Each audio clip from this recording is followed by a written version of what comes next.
Common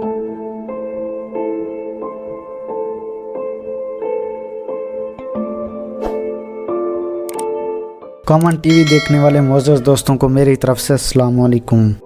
حاضر ہیں دوستوں ایک نئی دلچسپ ویڈیو کے ساتھ۔ آج کی یہ ویڈیو کرنٹ حالات پر مبنی ہے اور اس ویڈیو میں ہم آپ کو دنیا کے سپر پاور ملک امریکہ کے نئے صدر جو بائیڈن کی زندگی اور سیاست کے بارے میں بتائیں گے۔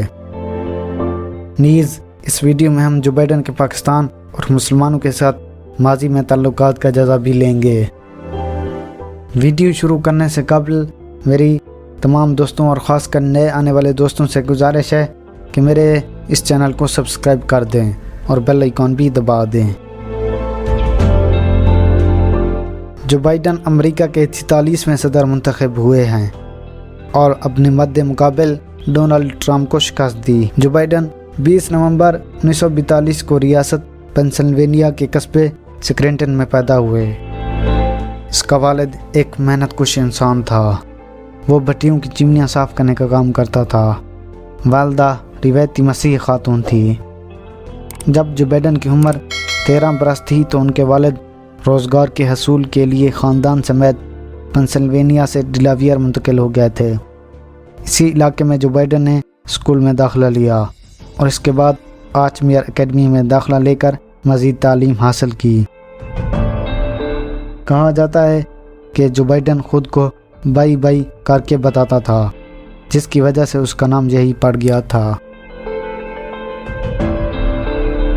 جو بائیڈن 1970 میں کونسلر منتخب ہونے کے بعد سے مسلسل پارلیمانی سیاست کا بھی حصہ رہے ہیں اور 1973 سے امریکی رکن بالا کے رکن منتخب ہوتے آئے ہیں۔ ڈیموکریٹ پارٹی سے تعلق رکھنے والے 77 سالہ جو بائیڈن اوباما دور حکومت میں نائب صدر کے فرائض بھی نبھاتے رہے ہیں۔ اب آتے ہیں پاکستان اور مسلمانوں کے ساتھ جو بائیڈن کے تعلقات پر۔ جو بائیڈن 2 مرتبہ 2008 اور 2011 میں پاکستان کا دورہ کر چکے ہیں۔ جو بائیڈن کو 2008 میں ہلال پاکستان کے ایوارڈ سے نوازا گیا تھا۔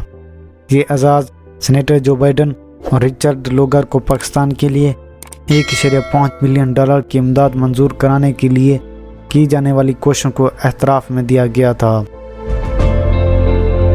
جو بائیڈن نے آخری مرتبہ نائب صدر کی حیثیت سے 12 جنوری 2011 میں پاکستان کا دورہ کیا تھا۔ جو بائیڈن کے نائب صدارت کے دور اور بطور سینیٹر بھی پاکستان کے ساتھ اچھے تعلقات رہے ہیں۔ جو بائیڈن نے ہمیشہ سے کشمیریوں کے موقف کی تائید کی ہے اور بھارت سے مظلوم کشمیریوں کو آزادی اظہار رائے اور خود مختاری دینے کا مطالبہ کیا ہے۔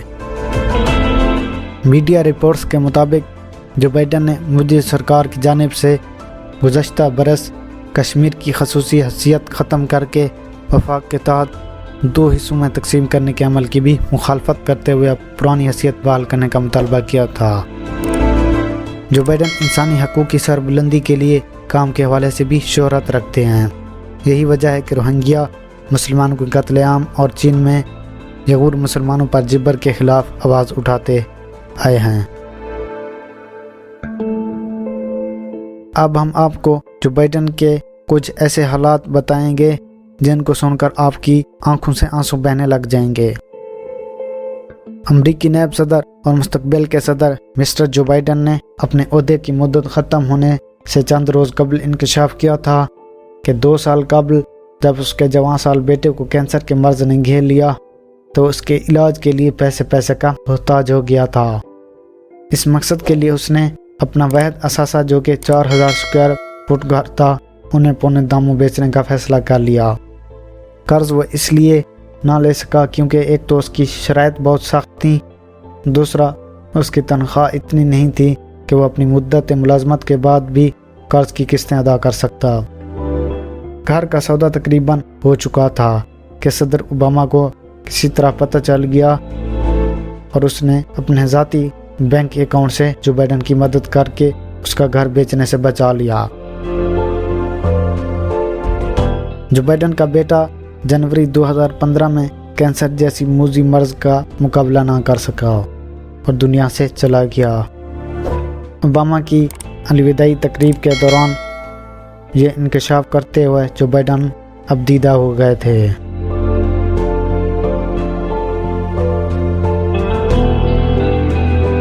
دوستو ان حالات کو دیکھتے ہوئے پتہ چلتا ہے کہ وہ ایک اچھے انسان ہے، البتہ مستقبل میں اس کا کیا کردار ہوگا یہ صرف ذات باری تعالیٰ ہی جانتی ہے۔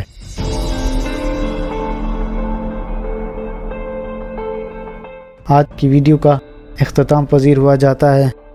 ملتے ہیں دوستو نیکسٹ ویڈیو میں، اپنا اچھے سے خیال رکھیے گا۔ اللہ آپ کا حامی و ناصر ہو۔ تھینک یو، اللہ حافظ۔